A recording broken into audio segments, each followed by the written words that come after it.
My friends, and you are my friends. And before we start tonight's bumper edition, the live match day preview show, we look ahead to Portsmouth. We have, of course, the giveaway, the ticket giveaways. Rich has 2 tickets he gives to one lucky person before every home game, and it's our duty on the Wednesday show to draw them. So to help me is the random wheel of numbers, and they are numbers. I do not know anybody associated to the numbers. I don't know who number 13 is, for example, or 10 or 6. I've just been given how many numbers to put into the machine. This week it is 36, a record number, and the winner of the 2 tickets for Portsmouth, a packed house, a sellout. I don't think you can even buy one now. I don't know. Perhaps you can. Look on ITFC.co.uk. The winner is number 11. Congratulations, number 11. Rich will be in contact, but for now, it's on with the show.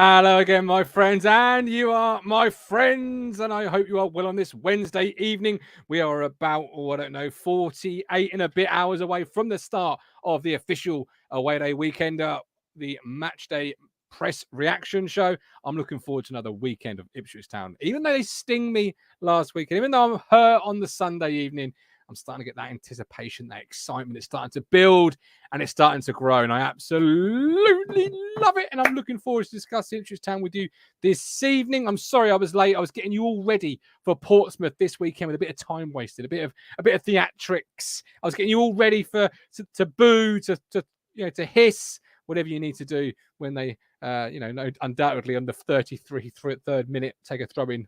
About 10 minutes time. Anyway, right, we're live. I'm looking forward to it. We've got loads of people in the chat. But first of all, do not forget, we have a prediction league. It is free to enter the chat. The link, rather, is in the chat right now. Do get involved. You've got Ipswich versus Portsmouth, Blackpool, Norwich, Cambridge Derby, AFC Wimbledon versus Colchester, and Trimley Red Devils versus Copplestonians. So get involved, free entry, and you can certainly be doing very well on it. I'm not doing very well on it. Mike D is currently leading it. James Warren Elmer is in second. Lee Anderson in third, and Stephen Fuchs is fourth.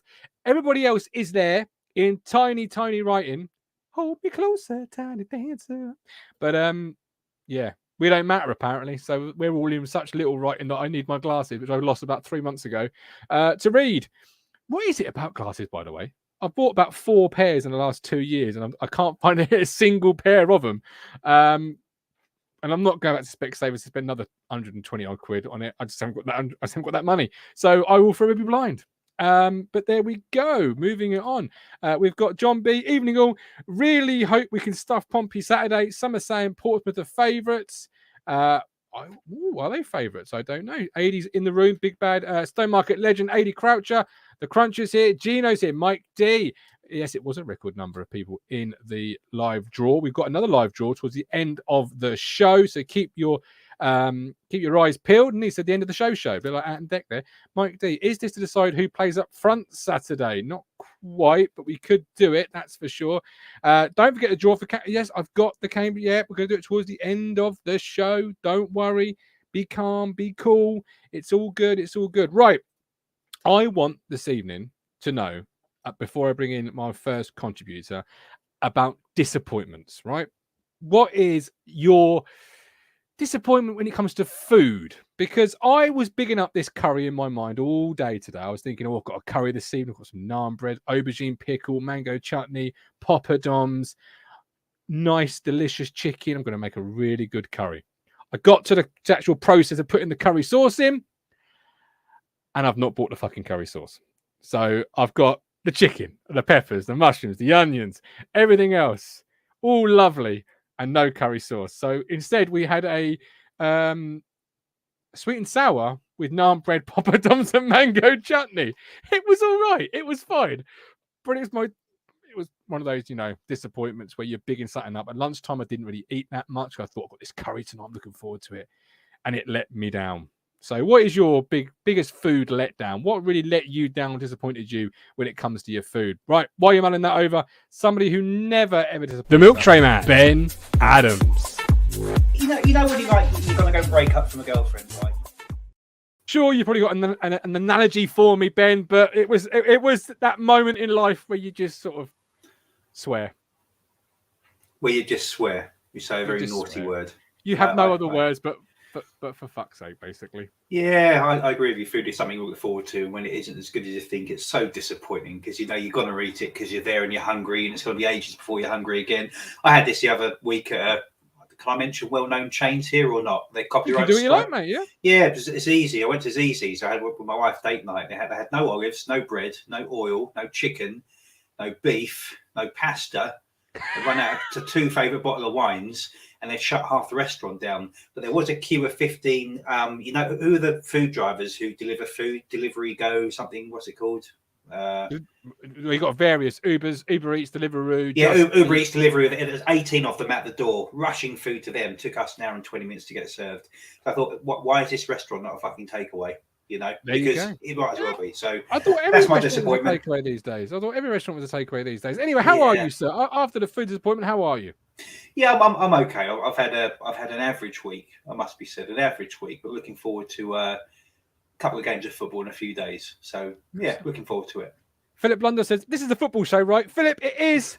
This is the preamble. This is the warm-up. This is the get to know each other stage. This is, this is like Tinder. We're swiping left, or is it swiping right? Yeah, this is the massage around your shoulders before a good sexy session. This is exactly what this is. This is the foreplay. We all just building it up. Anticipation. We're talking about disappointments before we deliver. You've got to preheat the oven before you stick in the turkey.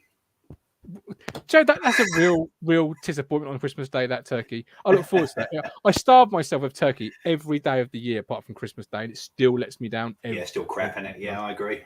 Every year I think, why am I bothering with this bird? The turkey, that is. Thought the other one too. Yeah, plenty of times. Stephen Barrett, chicken stew. Right. Yeah, love it. He swiped left. I'm not going to ask you because you're a married man as well, so I don't want to get you in trouble either. We have got a ticket giveaway to do at the end of the show, so stick around for that if you do want to attend. I think it's Cambridge. Rich is in the chat. He will remind me. It was sort of put on me last minute. One of those days I haven't looked at any emails. It's just been go, go, go. Michael Brown says, couple of turkeys on the show. Cheers, Mike. Yeah, Mike. We appreciate the support, brother. We appreciate the support. We've got a good show tonight, though. We've got we're going to look back at September. Who stood out, player-wise, result-wise, goal-wise. Ben, he's already tempted. He's already said to me, I might have to go. Apocalyptic was the word you used. Nuclear. I don't know if to push the. Forgive the zeitgeist of what's happening in the world now, but I'm trying to not press the nuclear button. So let's see where the show goes. If it's okay with you, it's your opinion. It's your chance to have your say. Absolutely, of course. But we've got to complete the lineup first of all. So let's go ahead and do that with the wonderful. But you do need to turn the sound down and probably have your own beep monitor ready. No filter, Yorkshire v. Vicky Henderson. With hindsight, I wish I'd joined you in the Jaeger bombs because that match was shit. Hi. Jaeger bombs all around. I like that one. How are you, Vicky? You well? Yeah, I'm good, thank you. Good. Slowly getting my voice back. Slowly. Yeah, it's taking a while, isn't it? Yep. It's taking a long time. How are you feeling? You feeling all right? Is it just in your voice? I'm fine. It's just my voice, which my husband loves because I have to rest it. So he's having a whale of a time. He thinks it's great. Well, there you go. Husbands, hey, there's someone forgiving. Football Sunday, disappointment. I said at the start of the show, I'm just getting over it. I'm just starting to look forward. That buzz is starting to return. How are you feeling after Sunday's result, Vicky? I'm all right. I wasn't too disappointed. I mean, I was disappointed that we lost, clearly, because we want to win every single game. Mm-hmm. But I'm actually pleased that we got that first loss out of the way, and it was to what I would consider like a rival, if you like. They're up there, they're doing really well. It's a hard place to go and get any points at all. And it's disappointing that we didn't win, but we go on to the next, and I'm all right. Right now, I'm okay. The swear jar is empty right now. There you go. She's all right. She's on to the... Are you trying to tell me or convince yourself? Because it sounds a bit like you're trying to do both there. I'm all right. Honestly, I'm all right. I haven't had the therapy yet. Wow. This is what Talking Town is here for: the community, the family, the therapy, and we've Group even got therapy. we've even got our very own professional in the room as well. Ben, how are you feeling after Sunday? I know you feel particularly about a striker because you think we're missing that je ne sais quoi, that finished ingredient. I don't feel particularly about a striker because we don't have one, and this is going to be my problem throughout the season. And I think this is where I'm at talking to you, Gav. And I think Vicky is right away, and some of the comments, which is if you're going to lose, at least we're not losing to the ones down the bottom like we did last year. We're losing to very good teams. But for me, therein lies the problem. As a team, I say we are 80%. We're going to beat more teams than we lose against. We're going to outperform more teams that outperform us.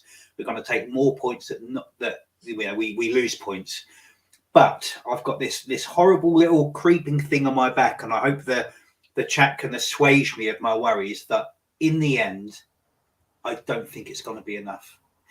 I think where we're at now, having looked at this big group of games, the quality, the improvements, the management, the tactics, the teams we're playing, and the players in the positions, we're a solid top 6 team, but we are not a top 2 team. And what is showing that for me is that top 2 teams almost always have at least one striker who's going to be scoring between 14 and 19 goals. Look at last year who went up from League One. Look at the teams from the Championship went to the Premier League. Look at the people who won the Premier League. Look at the people who won the Cups. Even look at a lot of the teams who actually avoided relegation. Look at the one season we've had in the last 15 years where we actually produced anything of noteworthy. What did we have? A striker who scores a hatful of goals. And I know there is this kind of metric of the goals will come from anywhere. But now we're seeing something different. And this is always the worry, which is the goals have started to just dry up a little bit. They're not scoring as often. Burns, who is a massive outlet, is not having a particularly wonderful season so far. Not sure if he'll hit the heights the last season. So for me, we have a very good holding player. We have a holding player in Ladpo, and we have a good right winger in Jackson who's got pace. What we do not have yet is a striker, and it absolutely terrifies me. Okay. I think that's a common concern. I don't think you're alone in thinking that. And I don't think that's necessarily a negative view that perhaps some would say it is, because I think it's a common concern, Vicky. And there's a couple of comments here. Gino, big plus for him was Freddie getting a goal. How positive was that? Mike D agrees with Ben. Biggest issue for me was not going out and getting one in August. 80, shame at the result, but a great end to a game. Legacy Bates, Mike Brown. Awesome, we've needed a striker of some caliber and we ain't got it. Cruncher says, my own words back. He says, like I said, we've got a Waitrose left back, Vicky. It costs over £1 million. Lovely Rolls Royce luxury. And then we've got a Poundland strike force, and a left back. We've got Vicky, I'd like to hear your interest in this actually. We have got a Championship defence. We've got a very good League One midfield. We've got a lower side League Two attacking threat. Strike force. What do you think? What do you think, Vic? I don't disagree with you. And I've said all along that I wanted a striker. But what we did have was and I said this last week, it's a more cohesive team where we're scoring goals from lots of different positions and lots of different players. And when you get that, I guess, do you need that lone striker? And clearly not, because we didn't get one. So that's clearly where we were going. And whilst I don't disagree with you, Ben, I don't know. I think it's very clear, don't you, Vicky, that the ethos at Portman Road this year, if we come on to a more happier topic, best player for September, Unsung, et cetera, is it quite clear for you, Vicky, as it is for me, that the ethos about squad building at Portman Road this year was about goals being spread, the money ball system, if you will. We don't want one striker getting 18 goals, Ben. We want 5 players on 10. We want 7 players on, because you're getting the same number, but you're getting more of a coverage. Because I'm doing this completely dispassionately. This is almost mathematics. I'm looking at what's gone before us for every single team getting promoted every single league. Yeah, you're looking at trend. It happens so rarely that it's a team conglomeration of goals. And if the team are scoring lots of goals, it's usually headed by a striker. I use the analogy of you over the week. You can have a really strong sword, but it's the tip that kills your opponent. And over the last 2 games, that's been very evident, I think, which is, let's say positive about Jackson. I've been very critical, but he's good in what he is. He's not a striker. He's a right winger who's got pace. Whipping in balls all the time. Fantastic, well done, brilliant. There's no one to get on the end of it. Ladpo is a person who will hold up play, who will bring the team up, but he can't score goals. Now, he came from, was it Portsmouth? Rotherham, sorry. And you had the Rotherham lad on when we signed him, and you said, okay, what's Ladapo like? Tell us, whet our appetite. And I'm paraphrasing here. He says something like, he will do okay. He will hold up players, and he will hustle and bustle. He'll have games where he goes missing. He'll score 1 goal out of every 6 or 7 games, and one of those goals will be a worldie. 1 or 2 of those. He'll score 1 or 2 goals every 8 games, and one of those goals will be a worldie. And that is precisely and exactly what we've seen. And he got the worldie, Ben, at the weekend. And he got the worldie. If you then have a team around you that are scoring goals, you don't need that lone striker. And I'll give you the example of Peterborough. They've got Clark Harris, which, we've been for the last 2 years saying, let's have him. And he's scoring goals for fun right now. But if he was injured, what's Peterborough got? Because they haven't got an awful lot else. Whereas if one of ours gets injured, we've got options, and those options can score goals as well. So whilst I would have loved, I would have loved a striker, but clearly something went wrong, whether it was the fact that we chased the wrong person all summer, whatever. But our manager decided that we didn't need one, and we've got to go with that because we can't change it. Absolutely, we can't do till January. Absolutely, and people were pointing out we are, one of the top goal scorers in the division. We've got Rob Smith, who's scoring 1.9 each game. But that's a good example of the opposition of what I'm talking about. We have goal scorers as a collective, but we have no tip. I don't think we're going to do too much this season with it. Peterborough have a tip, but they have no base. They're also doing nothing with it. What you need to get promoted is the top 8% of a league. You need both. And we don't have both. We have one. I'm such a juvenile. I'm sorry. Right. Moving on to some positive stuff before I keep hearing about this tip and keep laughing. You keep talking about. September was a great month. We've lost 1 game in 10. We've played some absolute sexy football. Dynamic, fast. Love it. Absolutely love it. So let's hear. I'll give credit. It was an idea that I saw from a tweet by Andy Warren. You might know him. He does write a couple of articles for East Anglian Daily Times. You may know them. He put a tweet out. He wanted to know best player, best goal, riser, faller, etc. So I thought, that's a great little talking point because I'm sure that'll be varied for many people. So we'll start with unsung player of September. Who's the player you feel has been unsung through the month of December, done his job, been efficient, been the backbone, but hasn't had the plaudits that maybe he deserves? Vicky? Got to be Jackson for me. I think he's worked hard. He's got a lot of stick, and an awful lot of stick from our fans, and I don't quite know why, because he's worked hard, he's chased the ball, he's got a couple of goals. I don't quite understand the hate right now. He's not an out-and-out striker, don't get me wrong, and he's not the player that would set the world on fire, but in the team, he is doing a decent job.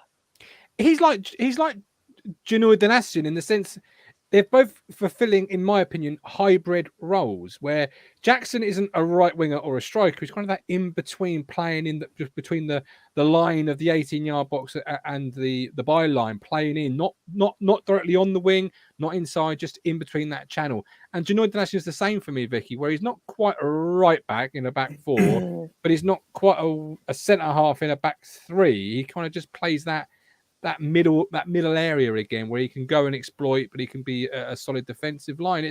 It's almost a tactic within a tactic that McKenna's sort of playing here, isn't it? Yeah, I think he's a decent player. I like JD. Yeah, stick him in the team every week for me. Absolutely. Craig, a lot of fans' heads seem to be dropping. I'll start again. Sorry, Craig. Seems like a good point. I'll read it properly. A lot of fans' heads seem to be dropping after the last 2 games. Come on, guys. We haven't exactly tailed off. We've played 2 good sides. A says, Andy Warren, Hutchie. I get told off for all my nicknames. So I don't know. I don't know. Lee Brown, Where would you put us at the top? Oh, sorry. Where would you all put us in the league at this time of year when the season kicked off? Oh, top. Promoted already, Lee. Absolutely, without a shadow of a doubt. £10 from David. Thank you very much, David. It's €10. So at the state of the pound right now, it's probably worth about 33p. So I'll keep hold of it for a while. But thank God $8. thank you very much, David. I appreciate it, brother. Yeah. We love you. Legacy Bates, JD, even when he's not 100%, still not at fault for goal this season. Fridges. Who's your unsung hero, Ben? Anybody else other than Caden? Caden would have been my last, but probably no, that's probably obvious to say. Unsung, which means he does the job all the time, and everyone else gets the plaudits. For me, it can be one man, Wolf. We all know intrinsically that Wolf is good, but he's so rarely talked about after a football game, if you notice, because we know he's going to be good. It's like, yeah, Wolf is great, he's 9 out of 10, but how did Burgess do? Yeah, Wolf was good. He blocked everything he'd done. He controlled midfield. He was absolutely fantastic again. But Morsey, Wolf is that one you just know is going to be good every time. I love that guy. For me, so far, do I say it? Yes, player of the season. Love it. I hope he's not player of the season, though, just because if a centre-half or a goal is your player of the year... Well, we have no striker. Well, so he's only going to we be shall midfielder. see, because I still believe in Big Fred. I'm clinging on to that hope. I was firmly behind Caden, and he's starting to come good. I was firmly behind Luke Wolfenden when everyone was saying get rid. Define starting to come good. You're old-fashioned, Gov, remember? I judge my strikers on the ability to score goals. Yeah. I don't judge a fish by his ability to climb a tree. But I'm also a hypocrite. I also don't practice what I preach. Trust me. I'm at odds with this Freddie Ladapo one because I'm backing him, but the other half of me is firmly screaming. You've seen it all before. Your 20 years in a row. Well, you'd like your strikers to score goals. I do agree. We've got Walton for Player of the Year so far from the Cruncher. Burgess from Marty. Yeah. Thank you very much, Marty. Love your little avatar there. Even as a bird breeder, I absolutely love it. Anytime I see that picture is always a good one. Philip Blundell, Plymouth fans said that the Dapo was causing problems for them, and we took him off. Stephen Parry, we're assuming we have no striker. We all wanted Hurst. He never scored till November last year. That's it. See Parry keep the faith.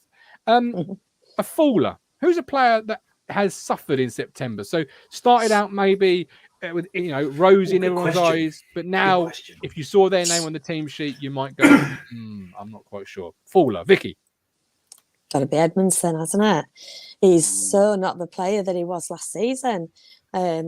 He's lost something. I don't know what it is. I don't know if he's fallen out with some of the players or the management, or whether, I don't know. He's lost that little spark, hasn't he? He certainly appears to. He was at fault for the goal on Sunday. He passed to the wrong team. And he's done that a few times. Mistakes are mounting up, aren't they, with him? They are. And you're not alone. You've got Colin Plum, Edmondson, Legacy Bates, Fridge. Lee Brown says Burns. Ben, Vicky says no. Ben, you're saying yeah. I'm with Lee Brown because a fall, it's from the greater height. Edmondson was always really good, but last year Burns was playing out of his skin every single game, and he's giving consistent 6 out of 10s right now. Mm-hmm. Everyone sees it, everyone knows it, and it's from the height. I'll say what I said last week. Is it that he's not playing as good, or is it that everybody else is playing better? So you can't pick him out. I don't know the answer to that question. It's a good question. Perhaps a little. I don't know. Perhaps a bit of both. Maybe it needs more games to have a look at that. But because last year he was the star performer when he was surrounded by not as good players. So I think it's a very good point, well made. We missed him on Saturday. We did miss him on Saturday. and for you to say that we miss a player, he must be doing something right. I agree. Is he back from? He is. Yeah, unscathed. Didn't play a single bloody minute. Waste of time. Waste of time that was. Yeah. So is Burns your faller, Ben, or is somebody else in mind for your faller? I think Vicky makes a really good point. Actually, I think it kind of contextualises it different. To be fair, I think you are right on that. To be fair, so maybe I would join you in that case with Edmondson. Because you're quite right, he doesn't, and thank God Wolfie is so good because he's that, along with probably Morsey, Don, Walton. That those are 4 players you put in every single game. So yeah, Fridge for me. Shame because he was so good last year. Oh. Yeah, Ipswich Jules. Burns gets less exposure because of how much we've strengthened on the left side. Yep, that Rolls Royce of a left back we've got. Kevin Keats, that's rubbish. Crunch. Some of these players can okay, I think them in the chat within the chat. Stephen Parry, play the ball from the back against the pressing side. Errors will happen. We have scored due to the same thing. Harps, Evans have been really sloppy the last 2 games, giving away possession more than any other player. He would probably be my one actually in terms of a fall. Just I think the last couple of weeks when the step up of opposition has been better, the gleam has started to come a little bit away from him in my eyes, because he was really flying. He would have been down as one of the best players of September. He may still win that category, but the last 2 games, the midfield 2. And what's changed in the last 2 games? Playing good teams. Well, the caliber. Yeah, the caliber of team. Yeah. Absolutely. Yeah. No disrespect to your Forest Green Rovers or your Shrewsbury's. But I would it's easy to look good in front of Forest Green, no disrespect, but it should be. It really is. Yeah, it should be for the caliber of player that we know we've got at the football club. But that, that's a sort of an out there one for me. About a riser, somebody that started, not Jackson. I mean, you could have Jackson, I guess, but somebody who started on the outside or not in the team, in your opinion, not somebody you can count on, rely on, is a star, whatever that may be, what that may mean. Who's now rising to possibly be one of those better players of the squad, Vicky? For me, it's Davis, because his first game was a little bit of a shocker, wasn't he? And everybody wrote him off straight away because he gave away a free kick and a penalty or a yellow card, whatever it was. And they were like, that's it. It's rubbish, it's shit. But he's grown in every single game, and I think he will become a real staple in our team. Okay. Ben? Good question. Cresswell 0.5. Yeah. Is it your one as well? Totally agree. Yeah. Absolutely. That first game, I thought, what the fuck have we just spent £1 million on? And then he kept playing, and and I'm like, do you know what? You are going to be good for us. Another year. God, yeah. That whatever we sell him on for, that would be some great business. Yeah. No, I can't disagree with both of you there in terms of Davis. He certainly lived up to the price tag. He's not buckled under that pressure, which could so easily have happened. Being one of the League One's top defenders, you've been valued at this. Going to hit the ground running. Obviously, the bad debut, not a bad debut, but the bad 5 minutes of that debut. But yeah, he's a luxury. He's a Rolls Royce. He's Cresswell. He'll be twice the player, I think. Cresswell. How old is he as well? He's 22, 23? Oh, he's so young. Early 20s. Yeah, such a baby in terms of football. I think he'll be twice the player that Cresswell, which even if he gets to the same level, he's going to be a very good player, because Aaron Cresswell has had a fantastic career. Yeah, I'm going to say Christian Walton as a riser. Not for any other reason than in my own opinion. From last season or from... For this month. So from July, August to September. He's always been good though, isn't he? Really? He's always been good. But he's now, if he was to tomorrow catch a crossing training and it be reported that Christian was a doubt for Saturday, I would not be confident at all, because he is a linchpin that makes everything so good. He's so confident. He talks. He's a leader, but a quiet leader, just by the example that he set. Ben's got some boy racers outside. We might go and join him in a second. This is the most quietest street you can ever imagine. It's so peaceful down here. But you got this one guy in a 1.2 Fiat Punto with a dump valve because he's worried about the pressure in the engine or something. And between about 8:30 and 9:30, his mum lets him out for an hour, and he just vroom, vroom. I think, honestly, I'm going to get those little tacks you put across the road and just film it and smile when I rewatch it back. There you go. Anyway, Christian Walton for me. Christian Walton. He's now entering the infatuation bar stage with me, where I'm starting to think. That's a high bar. Very high bar, and it's just naturally. And with you, I like that. With you and Bartos, it's like Brokeback Mountain. I love that. It's a pure love. It's wonderful. It is a pure love. For him to be in that kind of stratosphere that's incredible. Okay, it is. I'm getting questions about twice the player Cressy. Look, I can only judge the player we had at Portman Road to the player we've now got at Portman Road. And when I watch Davis, people keep telling me it reminds them of Cresswell. I keep thinking, I think he's probably better than Cresswell at this stage of the career at being at Ipswich Town. I can only go by what I see with my eyes. And of course, the level of talent is so different. So it may be that when we step up, it adjusts, it can reconfigures, it doesn't look as gleamingly obvious as it does right now, because we are playing, no disrespect, League One. AD says, I agree about Matt Stannard there. I love okay. Matt Stannard. The last keeper to score for Ipswich. Who was that? You'd have to ask Renegades that, man. Who was that? I really couldn't tell you, but he nearly had the same amount of goals as Ladapo, somebody said in the chat a bit earlier. I thought you might enjoy, Ben. I really did. So, best player. Who has been the best player so far? Vicky? I'm going to go for Chaplin, because I think that he is. He's had such an influence on the game, and obviously he's scored. But it's the influence that he's had and the running around. For me, he's just class. Yeah. Oh yeah. I'm one of my favourite players, certainly. Ben, who's been your best player? Between Chaplin, because you're quite right, he's just wonderful, and Wolfenden, because I love where all of this solidity starts. It's from Wolfenden for me, but outfield players, Chaplin is he's having a Burns season this season, so yeah, good on him. Chaplin would be mine as well, I think. Actually, yeah, phenomenal. Really love him. Walton for Moby, Walton for AD, Chaplin all day, says Lewis. Welcome in, Lewis, by the way. I hope you're well. Walton's been superb for Mike. Morsey for Lee Brown. It's been such a good month that it could literally be anybody, and it's a really great time to be a Town fan, except obviously Sunday and the wobble and the concerns and the anxiety creeping in. But we have got October on the horizon. So let's look now at the points available. You've got all of these games: Portsmouth, Cambridge, Morecambe, Lincoln, Derby on the TV, Port Vale and Charlton. 21 on offer. Ben, I'll start with you on this one. How many are we going to get, and where are the wins going to come from, my man? How many wins are we going to get in the next, that screen you just... 1, 2, 3, 4, 5, 6, 7 games, 21 points. How many are in the top 6? Oh, okay. So you've got Portsmouth 3rd, Cambridge 6th, Morecambe not, Lincoln not, Derby, I don't think they are quite yet, Port Vale not, Charlton not. To 2. All of them but the first 2 then. Oh, so what are you saying? What?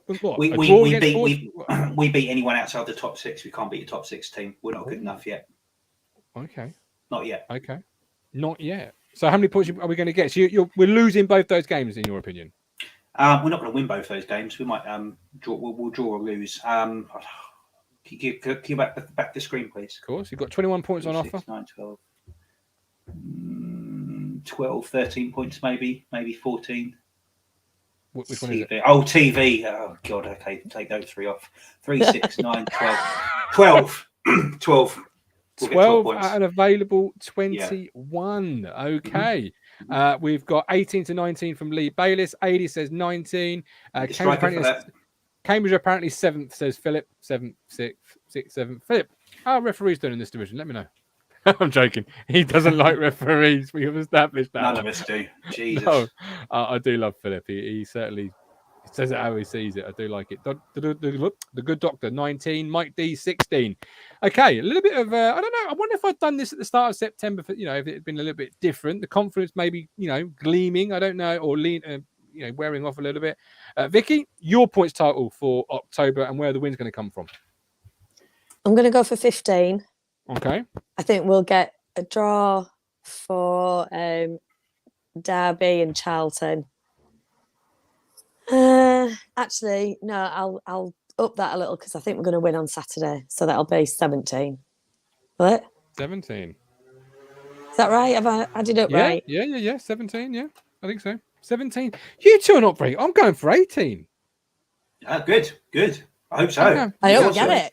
I'm going for 18. Yeah, that'd be great. I'm going to go for a win on Saturday, a win against Cambridge, really set the pulses racing, a win against Morecambe, beat Lincoln, a draw against Derby, because it's on TV and they've got Paul Warren. I mean, that could be a defeat in all honesty. But I'm going to go for a draw. Port Vale and Charlton. I think it's going to be a great month for the football club. I hope so.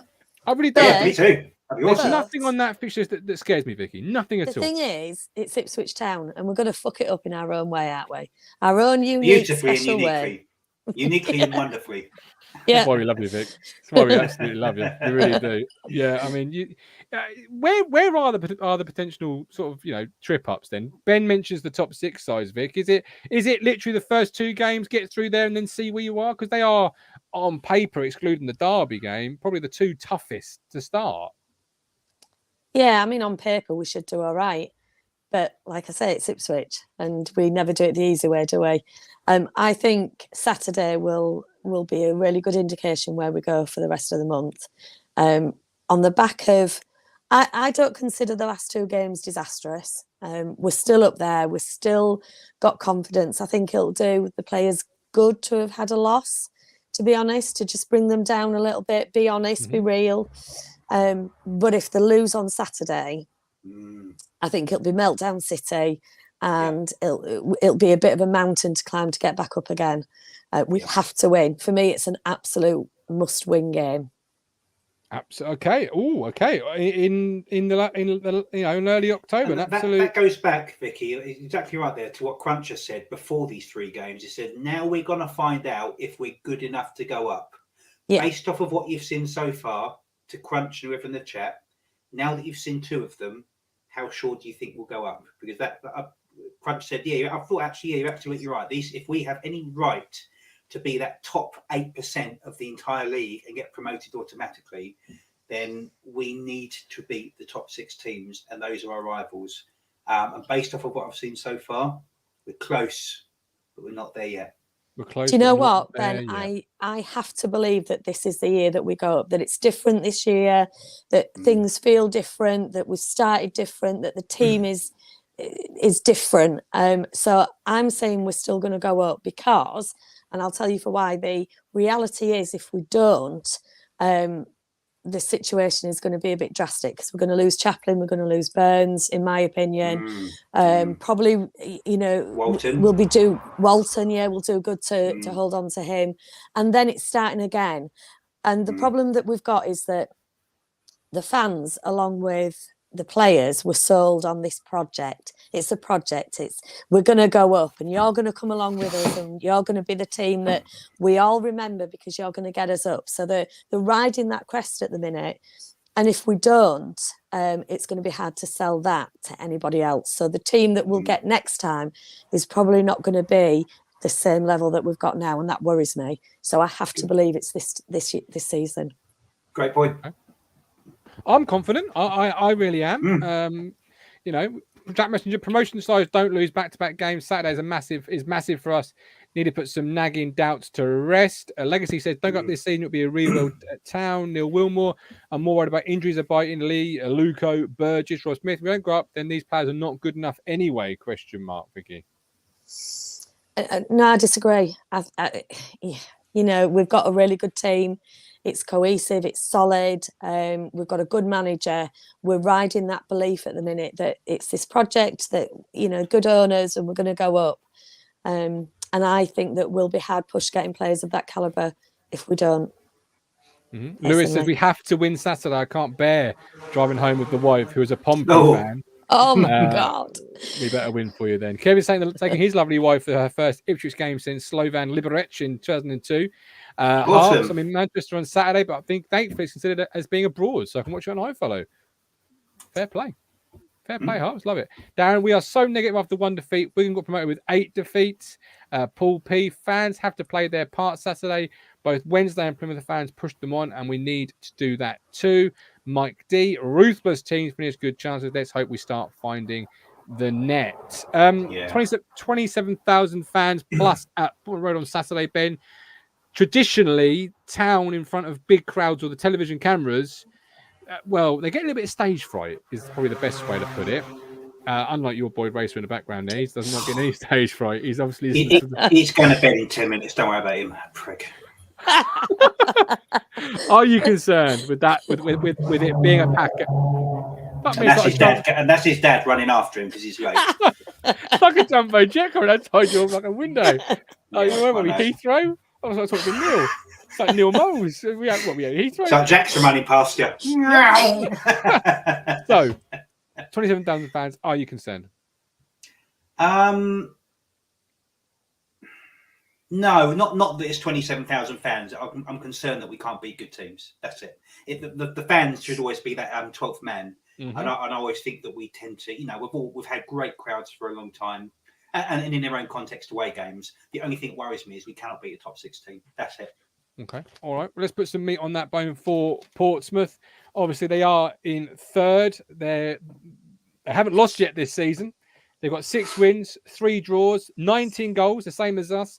8 conceded, the same as us. On the road, they have played for 1-3 and they've scored 8 and only conceded 3. According to SofaScore, Ben, their 3 top players are Michael Jacobs, Colby Bishop, and Connor O'Gill. You may remember Michael Jacobs. I think he was the player that wasn't he going to sign for Town, and then he didn't sign for Town. We got Edwards instead. I think that was the left winger that when it all fell apart last minute. I'll be honest with you, I can't remember. Wow. No idea. It was a big transfer window. It really was. People in the chat will let me know, but I'm sure I've seen that name somewhere before. When I was looking at the data, I was thinking, Vicky, I've seen this name before, and I'm pretty sure we were almost going to sign him. I don't know. We were linked to so many, weren't we? The player that concerns me most is Colby Bishop because he is a decent player, and he's always caused us issues when he was at Accrington. So he needs to be kept under a tight rein on Saturday, and I don't think it'll be an easy match. But I think 27,000 fans will be our 12th man. I'm hoping they will anyway. Because, like I said, for me, it is a must-win game. It was Jacobs, by the way. Apparently, he was in the building according to Mike D. But in 4 starts, he's got 2 goals, 1 assist, 2.2 key passes. He seems to be one of their danger man from the left-hand side. So the right-hand side, Genoid the National will have his hands full this weekend, you'd have thought. And Colby Bishop, as you've just highlighted there, Vicky, played 9, started all 9, goals 5, 1 assist. He's got 5 goals already, which... Ben, I imagine you're sitting there thinking 5 goals for a striker. Didn't know that existed. Yeah, keep that going all the way in the season. We're how many games in now? We are 10 games in. So it's 20 goals in striker, and they're favourites. And he'll get 20 goals. So yes, we got. I think he will. I think Genoid's got a hell of a task on his shoulders. But if we are to do good things this season, then these are the teams we need to either nullify at worst or beat at best. So I hope he has a good game, Don, because I love that guy. Difficult. It'll be difficult. We tend to crumble when we come up against any form of quality. So Saturday will be very telling. I know season stuff in the chat about ridiculous saying that it's a must-win game. 10 games into the season. Well, it's not, because it sets a mentality. Because otherwise, you wouldn't worry about putting a run together. Because why put a run together in the first 10 games? Why keep goals out of your goal in the first 10 games? It's the habits that happen now. And the way you get out of this division is you start from the very beginning to the very end, all the way through. And you have to do that against the good teams. So beating these good teams now set the precedent for when we play the good teams later. And we know what it's like to play catch up because it cost us promotion last year. That's why we have to beat this team on Saturday. Let's see it as a bit of a blip, but with a learning curve to it. And this is where McKenna's going to earn his money. So have to beat him Saturday. Have to. Big striker to nullify. Dom's got a massive game. We've all got a massive game. Let's be the 12th man. Okay. Have to. Before we get back to the Portsmouth chat, in case you weren't with us at the start of the show, we have got a prediction league, free entry. Link is in the chat. Please do get involved with it. There's 5 fixtures to choose from.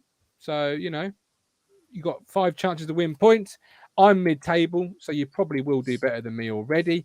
But do hit the link. And, of course, become a 5th stander, the backbone of Talking Town, by scanning the QR code or heading to the link. We can't do shows like we do without you. Right, back to the chat. Matt, if you could just put the link in the chat, because whatever, for some reason I'm getting red flashing symbols every time I hit the enter button on the chat. So Matt Stannard, who is responsible for that little game, if you could just put the link in the chat, I'd love you eternally. More than I already do, because I do love you eternally. Right, back to it. Marcus Harness playing his old club, Vicky. I don't want to say the shine's come off Marcus Harness a little bit over the last couple of weeks, but he hasn't played as well as we were getting accustomed to. Would you be brave and stick with him against Portsmouth? or would you say, do you know what? Let's try and freshen those front places up.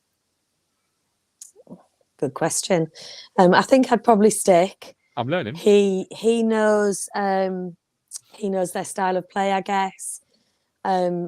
So it could be good for him. The subs that we've got is good if they use them, and of course Kieran hasn't used them particularly well the last couple of weeks, and maybe that's been our downfall. But he may learn.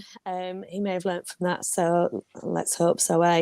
We do need to stop playing the pretty football in front of our own goal, though. That worries me every time they start this pretty passing in that area.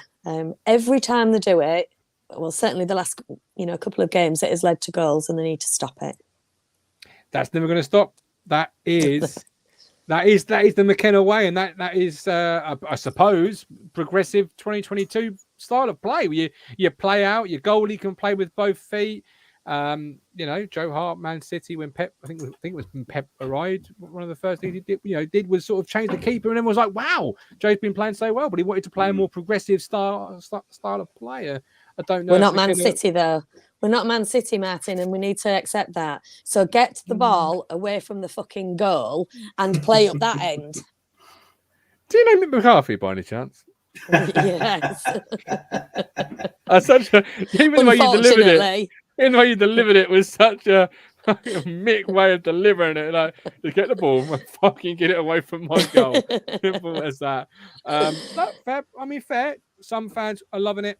Mike says it's not progressive, it's just fashionable. Another question, Lee Evans, Ben, is it time for Disco Dom? Is it time for Demolition Dom? Is it time for whatever nickname you're assigning Mr. Dom Ball? Is it time for him, or is it Lee Evans still in that midfield? I can't remember what I put in my team. I don't want to say one thing and then I put in my team that he should start or not. I can't remember. I don't know. Well, you were interesting. I can show you your team if you like, because your team was interesting, to say the least, because your midfield was Morsey and Richard Keogh. What have I put? Let's see. Right, so Wolf and Edmondson, yes. JD and Davis, less of your wing backs. I would actually put Morsey in front of the back four and Keogh just in front of Morsey, because he's more of a dominator midfield. Because these guys are going to do to us what happened to us on the weekend. They're going to swarm us in the midfield. I would have Chaplin slightly holding back, with obviously Burns and KVY doing their thing. But for me, and so many people said it, we're crying out for Keogh, Ball. Did I put Keogh or was that Ball? I should have put Ball there. I should have put Ball there. Fair enough. So for me, that was a game for Ball from everything I've heard of what people have said. I know Ball played in the cup game, said he was very good, but where we were swamped on Saturday, that's going to happen again to us because they're a very good team. So maybe just a kind of a freshening up and a kind of a more attack kind of guts and balls, kind of good reading of the game midfielder than perhaps Evans, who's got a wonderful pass and who's had a wonderful season so far. Just to change and to freshen up, because when we get swamped, we don't do too well. So, yeah. Okay, so that's my mistake. Dominic Ball with Sam Morsey, not Richard Keogh. I should have questioned it. I got it, and I thought, I know Ben likes to be, sort of out there with his formations and his tactics, so I wasn't going to question him. Last formation I questioned, I got in trouble with. But okay, so Dom Ball with Sam Morsey. Are you with Ben, Vicky? Are you? No, you think Lee Evans and Sam Morsey? Oh no, too? I don't know what I put actually, but Morsey and Evans. Yeah, I think I'm going to change one of them for Ball. The thing with Morsey is that he is a red card waiting to happen, isn't he? And I think it's coming. Yeah, in a fast-paced game like it will be on Saturday, I think a red card is really waiting. So I'd change one of them for Ball. Okay, but you wouldn't be surprised or upset if Evans was playing? Who? Do I like him? No, I've never really gelled with him, and I get that he's had a few good games at the start of this season, and everybody was saying, Player of the Year. I was never on board with that. I'd love to be proved wrong, and I'll eat humble pie at the end of the season if that's how it is. But I think that he's one of those average players, and we could do so much better. You see, I didn't start the season a huge fan. There he is. Good evening. But he's played such a fantastic eight games start of the year that I was starting to think, okay, I was obviously incredibly wrong about him. But I'm in that sort of camp now. And I don't know which way to go, because he's played against Wednesday. This is his midfield two now. This is both of them. They've played against Wednesday. They've played against Plymouth. And in my opinion, both games have not had a good game, either of them. They have not performed to the level they were doing for the previous 8. As we said earlier, what changed, Ben? It was the caliber of the opposition. It was the step up in quality. I mean, that do I give them Portsmouth to see if it was just a couple of games where everyone has dips of form, everyone has, whatever reason they go up and down, or do I consider making that change to see if it can give me get a bit more? And if I was Kieran McKenna, I wouldn't know which way to go. Well, we already know the answer to the question, because we've just played 2 of the good teams and we haven't won, and been overrun in periods. For some of the best players in the best squad in the league, we were made to look very average for little scraps of the game. I'm looking up at a comment from Harps. Can't keep giving the ball away against the better teams.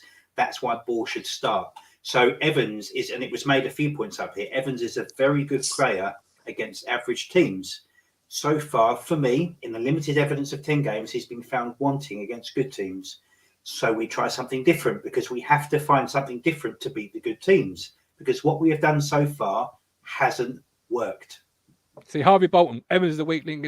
So I just don't know if I believe that, or if I want to reward 8 good games with another, let's see what we can do, or if it's it's not worked these last 2, like you just said there. But I really, which is why I'm sat here doing a podcast talking about the football club and not managing it, because I would struggle with this sort of decision, Vicky, because Evans has done nothing wrong in the first 8, been an outstanding player, strokes the ball around, but the last 2 games, the midfield hasn't looked as good as it has in recent weeks. That's fair to say, isn't it?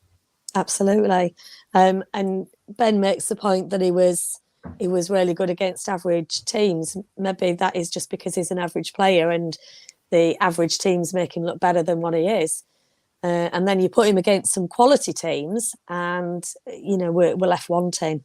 And we need to be better in the midfield. And I just have that feeling that Evans is not that player. And like I say, I'm quite happy to be proved wrong.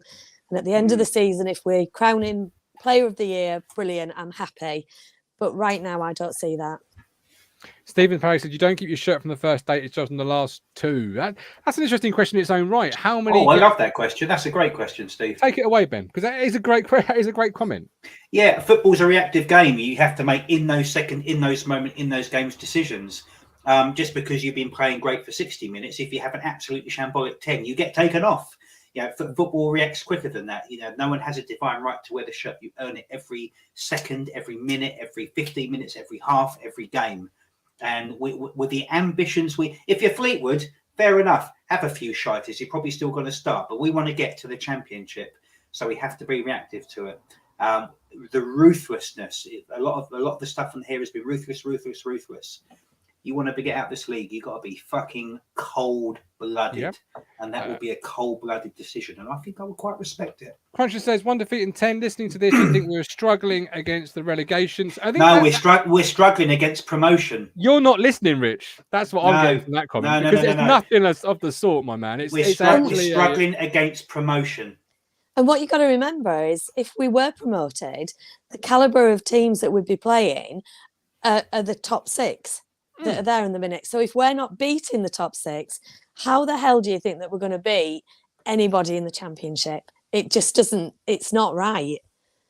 We won't, will we? Well, that's a little bit pie in the sky, because obviously when we got this, we're not even. We haven't got there yet. I mean, but my point is, if we can't beat the top 6, which will be the caliber of the bottom half of the championships, then we're going to struggle. So we have to up our game and beat the top 6 of this division. Starts on Saturday for me. The thing is, this is just a grown-up conversation of genuine concerns, thoughts, and opinions after the last 2 games. We're sitting second place, 1 defeat in 10, beaten the sides we should have beaten. If anyone's sitting here thinking we shouldn't have beaten Forest Green, then at the start of the year, then I don't know what to say, because I always put us down as a 3 points against Forest Green, Shrewsbury's and co. But we've taken 1 point from 6 from the last 2. We've not scored. That's good for a good team, and that sits in with my prediction for the league. That will get you into the top 6. But the 2 teams that get promoted beat their rivals. They beat the ones around them, and again. I think it's a bit of a. Yeah, I don't know though, because that can be a fallacy. That can be a myth. That can be a red herring. Like we thrashed a couple of teams last year that were very good in the end. Yeah, but then we lost against all the ones in the bottom half. Exactly. It's a consistent. It's a consistent level. It's a marathon. You need both. Look, you need both. There's 2 teams out of the amount of teams in this league who get promoted. You can't do one or the other. You have to do both the whole way through the season. It is the only way. The standard is so high. I don't think any of us actually know what the standard looks like because we've never done it before. This is if we're going to win this league, it's completely uncharted territory. We don't just have to be very good. We don't just have to be 85% there. We don't just have to be, 80% of the team performing 9 or 10 out of 10. It has to be. You have to have the X factor, the misnomer, the one-off. You have to be the complete separation for everyone else around you. That's what gets you promoted. And none of us know what that looks like because it's never happened. And from looking at the teams that have done it, that tiny, tiny percentage of teams that actually fulfill the ambitions of their season, they do everything.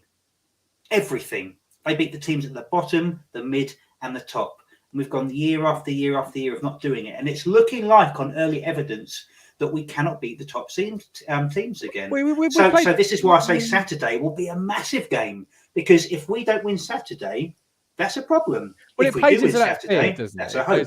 Yeah, because it plays into that fear, like Paul P. Ipswich fans have a lot of false dawns. We get twitchy easy. And I think that's the key thing to remember here is everyone's staying positive from the first 10 games. 1 defeat in 10. Play some absolute sexy football, being one of the best teams in the division.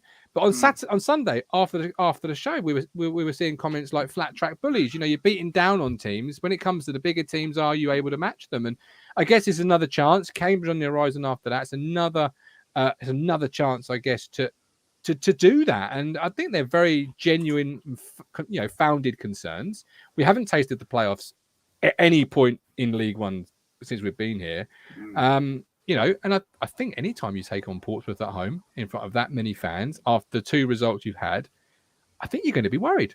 And I think even the most positive fan is going to have a little bit of a nagging doubt. I can't see how they wouldn't, just because everything you've been conditioned as a Town fan to know is that you never have good things. You can never have good things. You buy a nice Argentinian left winger, he breaks his foot. You buy a nice French left winger, he breaks his foot. You sign a striker, he has a great season, he breaks his jaw. We've always been conditioned to not have nice things. Vicky, what's your proposition on this? If you want to get promoted, very good is not good enough. I think it is. Yeah, depends on the teams around you. Depends how good they're doing, I guess. I'm still in the mind frame that I know the chat's saying that we should be more positive and stuff. I am positive. And listen, I'm one of the most negative people out there when it comes to Ipswich. Because I've supported them for so many years, and apart from the glory years, we've had 22 years of absolute shit. So I'm one of the most negative people out there, but I am actually really positive at the minute. Yes, we lost on Sunday, and yes, we drew the prior week, but I don't see a lot of bad points to it. We played well. Walton's goal in the last second goes in, and we're sat here having a completely different chat. Oh, imagine that! Yeah. Do you know what I mean? We're sat here saying it was a good draw. So I'm not despondent yet. I'm very much positive. I think it will be a good game on Saturday, and I just hope we win. I think it's a great time to test yourself again. We always said this is 3 big tests coming up. What will the grade be at the end of it? I don't think it's necessarily a must-win. I wouldn't say it's a more of a mustn't lose. You don't want to concede ground. They've got a game in hand, but it is only 11 games in. It is early doors. What could we know that from last season? What necessarily happens in the first month can define you, but doesn't have to define you. And There was plenty of opportunities last year, Yeah. despite the run we gave ourselves, where if we'd turned a few 0-0s into 3 points, we could have been inside those playoffs or certainly closer than we were. This doesn't define you. This will not define the football club. And I don't think Kieran McKenna will be seeing it as a game-defining or a three-game-defining season. But the great thing about this platform is it highlights conversations that people are having up and down the country. It magnifies it. It talks about it. And on Friday, I expect a fully, no disrespect to you two, positive show, because Rich is saying positivity in the chat. So it will be his chance. Positive. No, I'm not saying you're not. Vicky has been positive. It's been me that's been the miserable bastard this evening. It has. It really has. Don't put Vicky down with me. If you were all positive, if everything was rosy and 9 and 10 out of 10, that's not a true reflection of Ipswich Town supporting. And if everyone was 3 out of 10, again, that's not a true reflection of, that's the great thing about the platform. It has different flavors, different voices, different opinions. And Martin, it's about listening. Like I said to you earlier on in the week when we spoke, we were never going to go all season without a loss. That was an unrealistic expectation. So the fact that we lost on Sunday it didn't really upset me that much. Yes, it would have been nice to come away with a draw, but I thought we played well and there was a lot of positives to take from that game. We didn't give up, so it could have been very different if Walton had scored. Here we go. Well, we'll see the other side of the pillow on Friday when Rich joins me, when we'll be bouncing off the ceiling, swinging from the chandeliers. I'm changing it up a little bit with the jukeboxes. I'm not putting all songs in every show because otherwise we're going to have a mountain of songs and be repeating ourselves. So every Wednesday and Friday, I will ask the contributors for a song each and a reason why they have chosen that song. And I'll put it to you, the public vote. And that song will go into the jukebox. And on Friday, the same thing. 2 songs, the reason why, and then that goes into the public vote. So, Vicky, your song, and why have you chosen this one? I have gone for, and it's an 80s song, so those of a younger generation might not know it. I'll stop listening then. But it's Don't Stop Believing by The Journey. Love it. By Journey, yeah. Love it. Because love it. Because we should be believing. We've got a good team. We're on a really good journey, and I think that we'll be up there. So I'm still believing. Mm-hmm. Jack Messenger, the top manager McKenna is with the data, and his every last detail approach. He'll iron things out. By far the best coach I've seen at this club since the. That I agree with. And he might be just the one difference. So this squad with any other manager, I would say it's a foregone conclusion. But he would be the one X factor that I probably have more faith in him than I do in some of the players. I think he I don't know. Ben is in the dumps, ladies and gentlemen. Ben is really pressing he's pressing the escape button. He's like, no, I'm not at all. But I'm just aware that I have really high standards for things like promotion, and we are a fan base that clapped us into relegation. So it's got to be pretty special for me, and I know special when I see it. Look, don't worry about a thing. Because every little thing is going to be Morecambe and Shrewsbury. Right, your song, Ben. I can't remember what I chose. Come on, Benjamin. Oh, Keenan and Yao. Wish I was better. That little bit better. That little bit more. That beating the top six teams. Come on. Get there on Saturday and shut me up. Show me that my worrying is for nothing rather than the repeat of every single season we've had for the past 5 years. Show me I'm wrong. Stick it down my throat. Wish we were better. Wish we were better. So there we go. We've got Vicky's Don't Stop Believing in Ben's Wish I Was Better. I'll give you a couple of minutes on that. There you go. Colin Plum back in the room. I pressed the wrong button on you, Colin. I do apologise.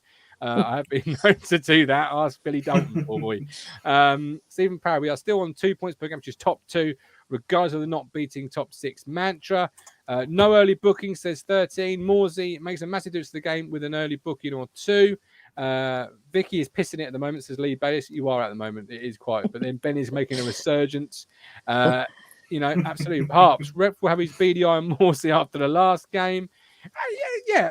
Before we sort of go, our bookings, and Are we now a more physically dominant side, Vicky? Are we the side that we've been asking for as fans for years? Why can't we be more aggressive, more tenacious, more wanting to just desperately win and do anything and everything?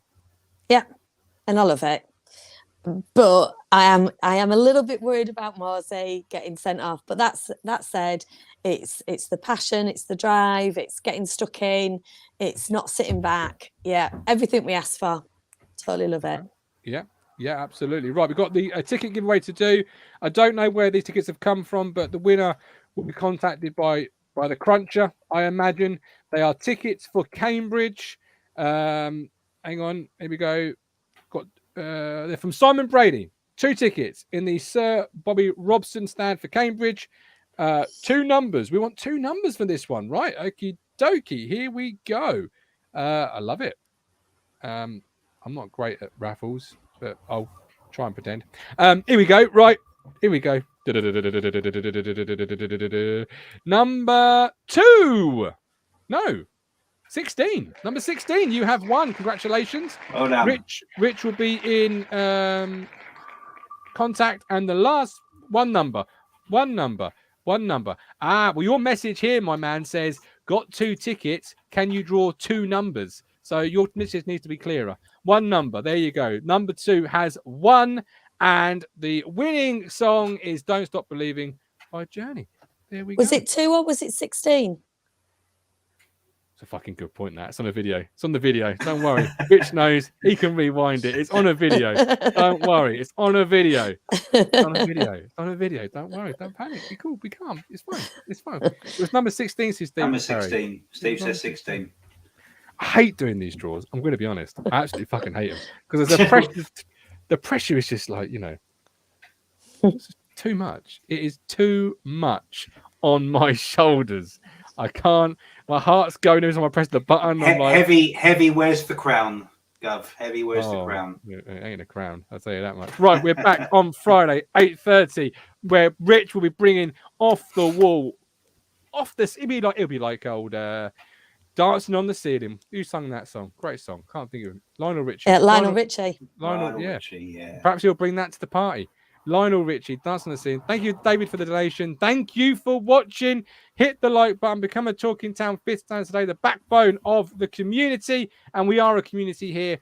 Many different town fans, many different voices, many different opinions. But it's all about discussing that opinion. Attack the opinion, not the person. And we've done that tonight. We've certainly pulled apart Ipswich Town's woes, and we've highlighted their concerns, as you both have, and also their positives. But until Friday, 8:30, that is No Filter Yorkshire V. Here's the Milk Train man, Ben Adams. And as you can see, if it was a certain show on ITV, he'd probably be screaming, I'm Ben Adams! Get me out of here! You make me smile when I think of you. If I get down, knowing how you're blue, I can't get enough. Oh, yes, love. You make me happy, I feel so fine. Oh, how I wish that you were mine. I can't get enough. Oh, yes, love. I woke up all soaked in sweat, weird chills running down my neck.